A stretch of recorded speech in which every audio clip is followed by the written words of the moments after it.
ఏదైనా జీవితంలో wrong decisions, మనం తీసుకునే ఫూలిష్ డిసిషన్స్, మనం చేసే తప్పుల వల్లనే మనకు కష్టాలు వస్తాయి. ఇది పచ్చి నిజం. ఇది బాగా గుర్తుపెట్టుకోండి. దేవుడి జాబ్ ఏంటంటే మళ్ళీ నిన్ను కష్టాల్లో ఉన్నప్పుడు మళ్ళీ పైకి లేపడానికి, నువ్వేమన్నా తప్పులు చేస్తే మళ్ళీ క్షమించి నిన్ను నిలబెట్టడానికి. భగవంతుడు ఒకరికి కష్టాలు ఇచ్చాడు, ఒకరికి అన్ని సుఖాలు ఇచ్చాడు, ఒకరికి బాధలు ఇచ్చాడు. ఒకరు పాలమ్మి పూలమ్మి సక్సెస్ అయిపోయారు. నేనెందుకు అవ్వలేదంటే వాడు పాలమ్మి పూలమ్మి రూపాయి దాచిపెట్టుకొని దాన్ని ఇంకొక దగ్గర పెట్టుబడి పెట్టి వాడు సక్సెస్ అయి ఉంటాడు. నువ్వు ఆ పాలమ్మి పూలమ్మిని డబ్బుతో తాగేసి ఉంటావు. డిఫరెన్స్ ఉంది కదా.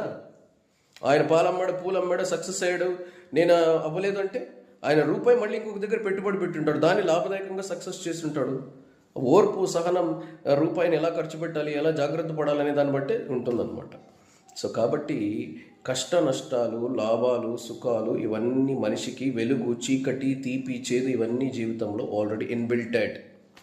ఐఎమ్ రెడీ టు ఫేస్, బిందాస్గా ఫేస్ చేస్తా.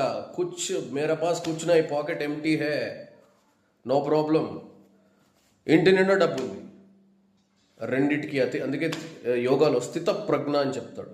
సుఖాలకు పొంగిపోనివాడు, దృక్కాలకు కృంగిపోనివాడు స్థిత ప్రజ్ఞుడు అనబడును. అంటే ఏదైనా ఫేస్ చేయడానికి సిద్ధంగా ఉండాలి. అదే జీవితం.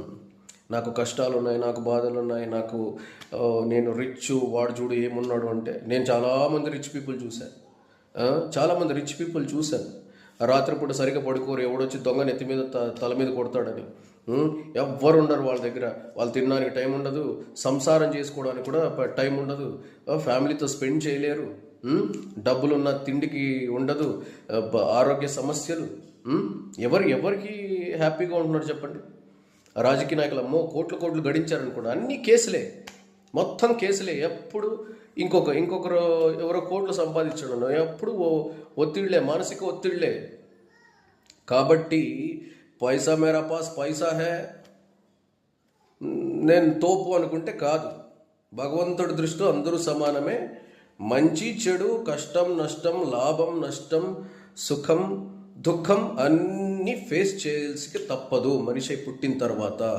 But only the thing what you have to be అంటే ఐఎమ్ రెడీ టు ఫేస్.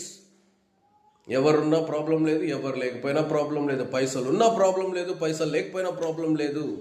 రెండింటినీ సమానంగా స్వీకరించి నిలబడడానికి నేను సిద్ధం అన్నప్పుడు you can enjoy your life without expecting anything. నీ పని నువ్వు చెయ్యి.